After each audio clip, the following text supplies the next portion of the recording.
আচ্ছা, আপনি একটু মানে প্রথম থেকে মানে রাত থেকে কি ঘটনা ঘটছে একটু আমাদেরকে বলেন তো। সর্বপ্রথম রাত থেকে সব ঠিক ছিল। রাত্রি 3 ঘুমাই গেছিলাম, 8টার দিকে ঘুমাইছি। হ্যাঁ।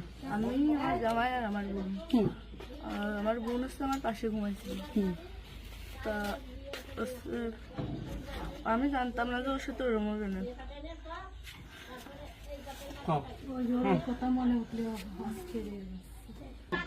আপনার কথা শোনার জন্য বাংলাদেশের লক্ষ লক্ষ মানুষ অপেক্ষায় আছে যে আপনি আসলে যেখানে ছিলেন, আপনি যেহেতু বোন, আপনার বাড়ি যে হয়েছে ধর্ষণটা, সেহেতু আপনি তো মানে জায়গায় ঘরে ছিলেন, আপনি যা বলবেন সেটাই হবে। কিন্তু আপনি যদি এরকম ভুলভাল কথা বলেন তাহলে আসলে আপনার আপন বোন, বিষয়টা সেইভাবে আসলে বলতে হবে।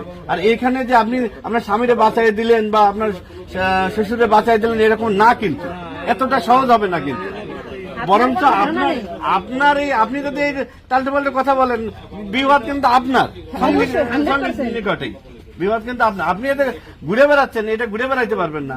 আপনি যদি এই কথা উল্টো পাল্টা বলেন, আমরা বাংলাদেশের লোক তো ডিপ্রেশনে চলে যাচ্ছে আপনার কথাই। রাত্রে আপনার ঘুমের ওষুধ খাওয়াই দিছে, এই খাওয়াইছে আপনার কে মনে হয়, কে খাওয়াইছে আপনার ঘুমের ওষুধ? আপনার শ্বশুর না আপনার স্বামী না আপনার শাশুড়ি? খাওয়ার সময় তো আমি আর আমার শাশুড়ি ছিলাম। আচ্ছা, দুজন একসাথে ছিলাম। তা আপনার কি মনে হয় আপনার যেহেতু আপনি ওই বাড়িতে আপনার সংসার করছেন, আপনার মনে হয় কে খাওয়াইছে আপনাকে? মানে আপনার শাশুড়ি না আপনার শ্বশুর হতে পারে? আমার শাশুড়ি, শ্বশুর তো খাওয়ার সময় থাকে না, আমার শাশুড়ি তো থাকে। আর তাহলে আপনার কি মনে হচ্ছে আপনার এই ঘুমের ওষুধ আপনার শাশুড়ি খাওয়াইছে?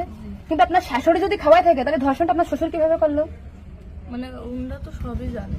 তা আপনি কি এটা কখনো কি মেয়েদের সামনে আগে বলছেন যে তাই তো আপনার শাশুড়ির 3 দিন বাইরে থাকার কথা না, সবার আগে তো উনি অ্যারেস্ট হওয়ার কথা? আপনি কি এটা আমাদেরকে জানাইছেন, সোশ্যাল মিডিয়াতে জানাইছেন? জানাইছেন শোনা?